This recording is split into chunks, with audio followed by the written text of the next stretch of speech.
Hey, what's up, y'all? This episode of Pickin for Progress is gonna be really dope. Today's guest is Alexis Raeana Jones, and it's honestly hard to believe that someone her age could do all that she's done. She is an indigenous Lumbee environmental scientist, activist, musician, makeup artist, and model. She even sang on American Idol. Now, me and her never played a note together until the camera started rolling, but after the magical musical encounter you'll hear at the end of this video, we're definitely gonna do it again. So anyway, ladies and gentlemen, Miss Alexis Raeana Jones. We are the people of the dark water.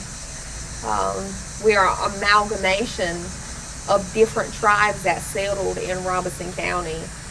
We had to come together to stay alive. I could talk about the Lumbee all day. Could you talk about the connectedness to the land of the Lumbee people? I mean, it's eons and eons, generations and generations, right? Yeah, absolutely. I think I speak for not just Lumbee people, all indigenous people when I say that we're mentally, spiritually, emotionally, and physically connected to the land. My people have always been here. God, I wish my mama was out here. If you look behind us, deep into the woods, you'll see like an old abandoned building. And that was a cucumber shed. I come from a history of sharecroppers, and that's what a lot of people did down here in Robeson County. A lot of Indians sharecropped, and this was a cucumber field. So everybody, my mom and her sisters, and they all picked cucumbers, and everybody brought their cucumbers here to get them pulled. 70% of children in Robeson County are living under the poverty line. Absolutely. And all across this county, you'll find these big corporate chicken farms that are polluting, the soil and the water. There's alarmingly high rates of cancer, and there's children's classrooms are infested with insects. It's almost like indigenous tribal land has no protections against poverty and exploitation. Why is that? Absolutely, because main thing, greed, putting profit over people. From the CAFOs, the concentrated animal feeding operations, to different pipelines that want to come in the area, different emissions, and the climate injustice that we're going through right now. The issues that our people are facing today is a continuation of genocide. This area used to be known as the land of the pine cone. What does clear cutting, how does that affect the morale of your people? Deforestation is something that our people do not need. It's getting hotter than hell in Robeson County. And if you look at the data, our factories and these CAFOs are playing a huge role in it. I mean, how many hurricanes does it have to take to put your community underwater before you realize this is not a red or blue problem, this is a climate problem, and everything intersects. And in a conversation that we had last week, you referred to crimes against women as public enemy number one around here. In the pandemic, I think some of these problems of domestic violence have gotten even worse. Because now we're in a state where we're at home. And there's no escape. Can't go to school, can't have a break. Can't go to school, can't go to work. Some people are laid off, and some people are stuck at home with their abusers.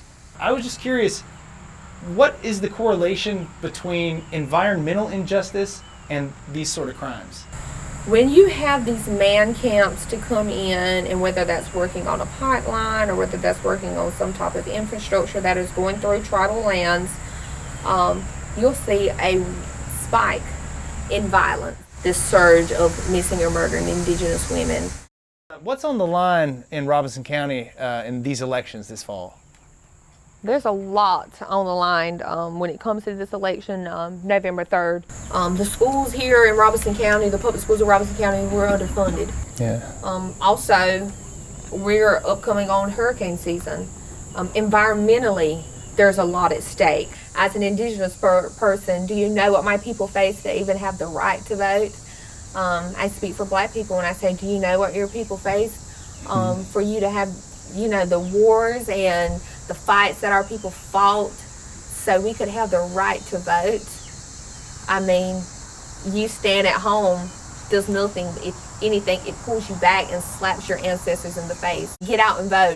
Now, I know you're only 24 years old, but would you ever consider running for political office? Because I'd have to say you probably got my vote. 3 years ago, as maybe a 21-year-old, I would have said absolutely not. But now, Warming up to the idea a little I'm bit? warming up to the idea a little bit. I would love to be on tribal council one day, but the thing with tribal council, you have to be in the tribal territory, obviously, to run for tribal council, and I just You got a can't. streak of wanderlust. Right, I got a streak of wanderlust right now, and I can't seem to calm down, especially after COVID. Oh my God, I might blast off like a rocket. Yeah, I hear you. But I would love to come back and run for some type of seat. Good for or, you. Or something. And one more question. If Dolly Parton asked you to do a song with her, what would you say? In the pines. All right. In the pines. Cool.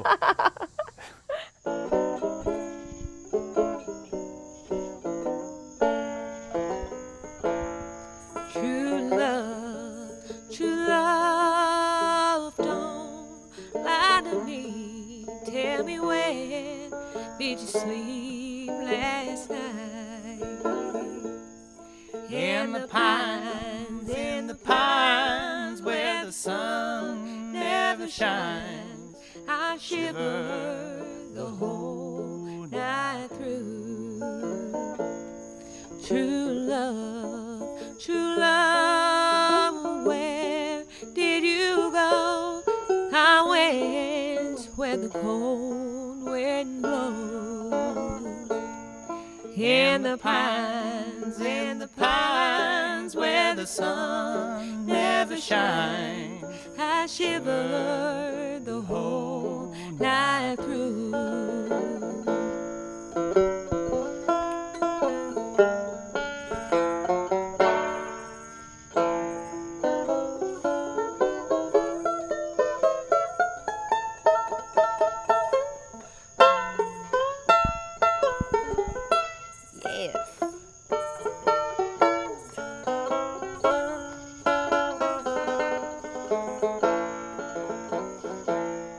Young man, what have I done to make you treat me so?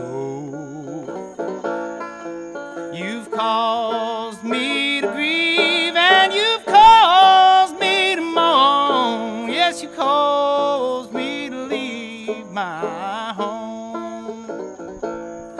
In the pines where the sun never shines, I shiver the whole night through. You got it, Alexis. My sweet heart was an Indian girl, as brown as a berry's brown.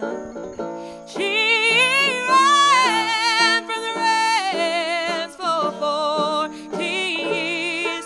Now she lies in Scuffle Town. In the pines where the sun never shines, I shiver the whole night through. In the pines where the sun never shines, I shiver